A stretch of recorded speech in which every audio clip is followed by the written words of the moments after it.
Friends నేను ప్రతిరోజు అప్పుడు చేసే ఏ జాబ్ నోటిఫికేషన్ సంబంధించిన వీడియోస్ మీరు మిస్ కాకుండా చూడాలనుకుంటే ఇక్కడ రెడ్ కలర్ కనిపిస్తున్న సబ్స్క్రైబ్ అనే బటన్ ప్రెస్ చేసి ఆ పక్కన వచ్చే బెల్ బటన్ కూడా ప్రెస్ చేయండి.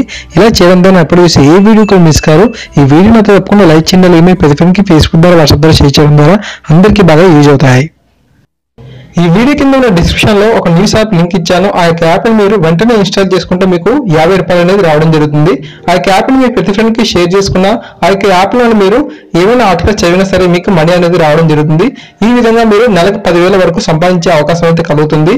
ఫేక్ యాప్స్ ని ఇన్స్టాల్ చేసుకుని మోసపోయే కన్నా ఇటువంటి యాప్స్ కనుక మీరు ఇన్స్టాల్ చేసుకుంటే మీరు ఎంతో కొంత మనీని జనరేట్ చేసుకోవచ్చు. సో ఈ న్యూస్ యాప్ నుండి మనీని ఎలా విత్డ్రా చేసుకోవాలనే టాపిక్ మీద చాలా వీడియోస్ అయితే యూట్యూబ్ లో ఉన్నాయి. కానీ ఖచ్చితంగా పేమెంట్ అయితే ఇస్తుంది. సో తప్పకుండా మీరందరూ ట్రై చేయండి. Hi guys, Mahesh here. Friends, AP డిఎస్సికి సంబంధించి ఖాళీల వివరాలపై మనకు ఒక అప్డేట్ అయితే మనకు సాక్షి పేపర్లో ఇవ్వడం జరిగింది. ఈ యొక్క ఆర్టికల్ని కనుక మనం గమనించినట్లయితే ఈ యొక్క ఏపీ డిఎస్సి 2018కి మనకు 14,000 పైచీలకు పోస్టులను భర్తీ చేస్తున్న విషయం తెలిసిందే కదా. అయితే ప్రభుత్వం నుంచి ఇంకా ఎటువంటి సమాచారం అయితే మనకు ఈ యొక్క ఏపీ డిఎస్సి నోటిఫికేషన్ గురించి ఎటువంటి స్పష్టత అయితే ఇంకా లేదు. అంతేకాకుండా ఖాళీల వివరాలపై కూడా మనకు ఇంతవరకు ఎటువంటి సమాచారం అయితే గవర్నమెంట్ నుంచి రిలీజ్ అవ్వలేదు. సో ఈ ఆర్టికల్ మనకు ఏం తెలుపుతుందంటే ఒకేసారి 14,000 పోస్టులను ఎందుకు భర్తీ చేయడం, 2 డిఎస్సీలుగా నిర్వహించి పోస్టులను భర్తీ చేస్తే ఎలా ఉంటుంది అనే ఆలోచనపై ప్రభుత్వం ఆలోచిస్తుంది అని చెప్పి ఇక్కడ మనకు ఇవ్వడం జరిగింది. అంతేకాకుండా ఇతర జిల్లాల్లోనూ కూడా ఓపెన్ కేటగిరీకి అవకాశం అభ్యర్థులకు ఇస్తే ఎలా ఉంటుందని కూడా మనకు ఈ యొక్క ఆర్టికల్ అనేది తెలపడం అయితే జరుగుతుంది. సో ఈ యొక్క ఇన్ఫర్మేషన్ కనుక మనం గమనించినట్లయితే ఫ్రెండ్స్, ఇతర జిల్లాల్లోనూ ఓపెన్ కేటగిరీ కూడా అవకాశం కల్పించాలని చెప్పి ప్రముఖంగా మనకు న్యూస్ అయితే రావడం జరుగుతుంది.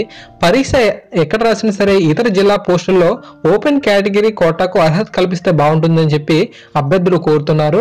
అక్కడ ఏ అభ్యర్థి అయినా తన సొంత జిల్లాలో మాత్రమే దరఖాస్తు చేసి తీవ్ర పోటీ వల్ల ఉద్యోగం సాధించినట్లయితే ఇతర జిల్లాల్లో అతడి మార్కులను బట్టి 20% కోటాలో స్థానికేతరుగా పరిగణించి అవకాశం కల్పిస్తున్నారు.